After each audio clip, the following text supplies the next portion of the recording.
पूज्यपाद श्री उड़िया बाबा जी के उपदेश। प्रश्न, सत्संग पुरुषार्थ से मिलता है या भाग्य से? उत्तर, भक्तों का यही सिद्धांत है कि सत्संग भगवत कृपा से मिलता है। पुरुषार्थवादी कहते हैं कि वह पुरुषार्थ से मिलता है, किंतु इसमें भगवत कृपा ही प्रधान है। प्रश्न, यदि भगवत कृपा से सत्संग मिलता है तो फिर पुरुषार्थ क्यों करना चाहिए? उत्तर, प्रभु कृपा से हमें कोई खजाना मिल जाए तो उसकी रक्षा करने के लिए भी कुछ परिश्रम करने की आवश्यकता है। यह पुरुषार्थ भी भगवत कृपा से ही होता है।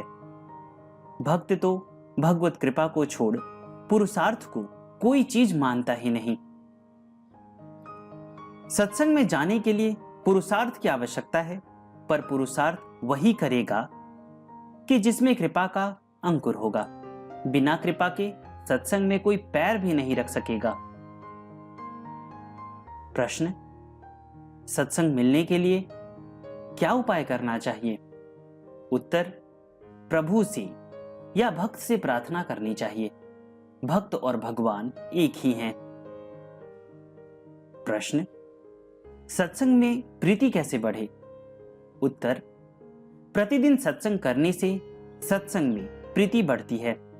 एक दिन गए और 4 दिन नहीं गए, इससे प्रीति नहीं बढ़ती। प्रश्न, सत्संग करने पर भी सत्संग के परायण क्यों नहीं होते? उत्तर, सत्संग नियम पूर्वक नित्य प्रति निरंतर नहीं करते। जो जैसा करते हैं वे परायण हो जाते हैं। प्रश्न, सत्संग महात्मा की परीक्षा के लिए भी करने से लाभ है या नहीं?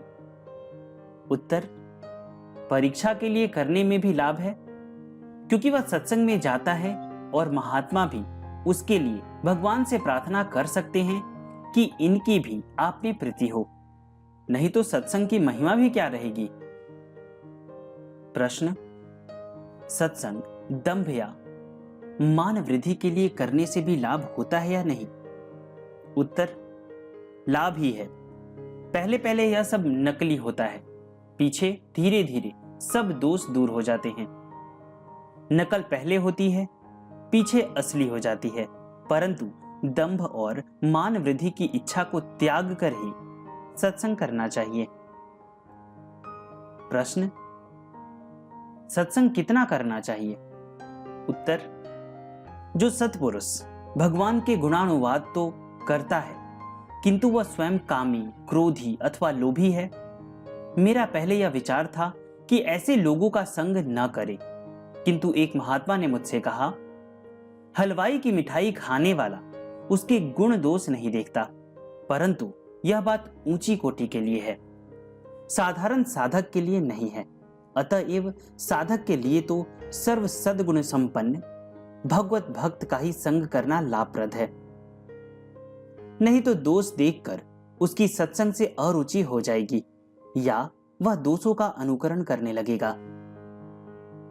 प्रश्न, सत्संग से बढ़कर भी कोई सुलभ और सर्वोत्तम साधन है क्या? प्रश्न, सत्संग से बढ़कर भी कोई सुलभ और सर्वोत्तम साधन है क्या? उत्तर, सब साधनों का सर्वोच्च मूल कारण सत्संग है। यह बीज रूप है और सब शाखा प्रशाखा है।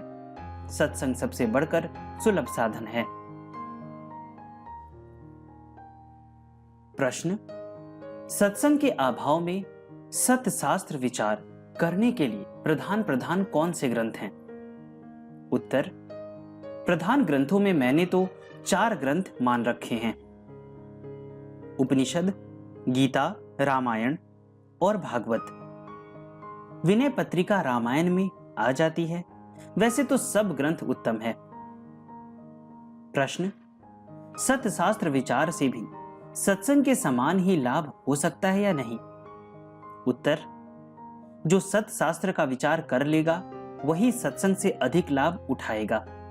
यद्यपि सत्य शास्त्र विचार से सत्संग का महत्व बहुत अधिक है, किंतु सत्संग के साथ साथ सत्शास्त्र विचार भी करना चाहिए। जो अद्वैतवादी है उनके लिए भी उपनिषदों में और श्रीमद् भागवत में सब सामग्री मिल जाती है।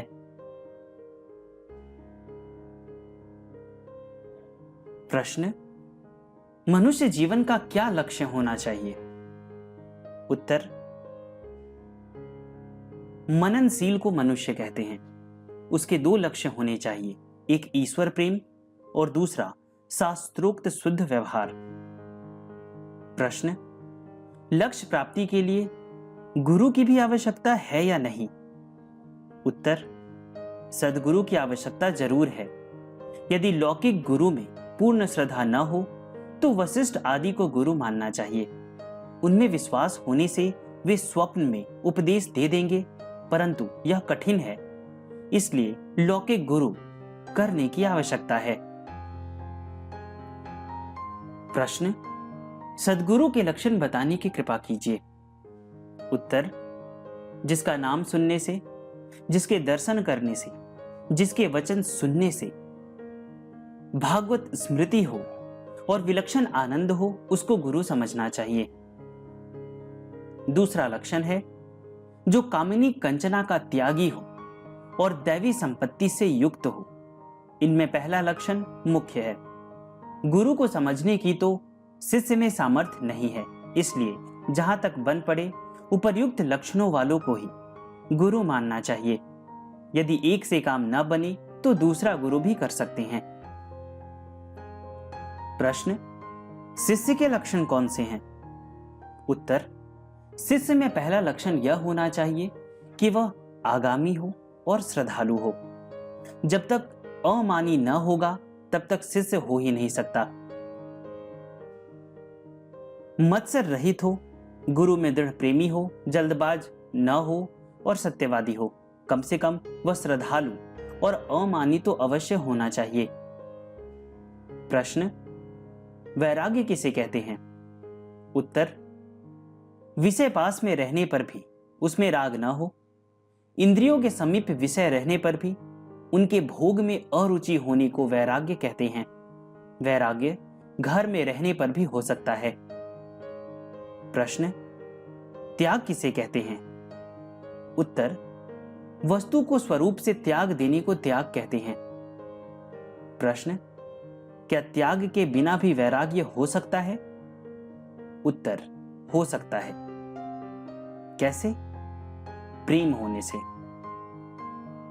प्रश्न, भगवत प्रेम के लिए वैराग्य की आवश्यकता है या नहीं? उत्तर, भगवत प्रेम होने से वैराग्य होगा और वैराग्य होने से प्रेम होगा।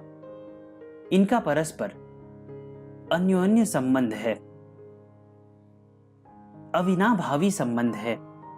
अर्थात वैराग्य के बिना प्रेम नहीं होता और प्रेम के बिना वैराग्य नहीं होता।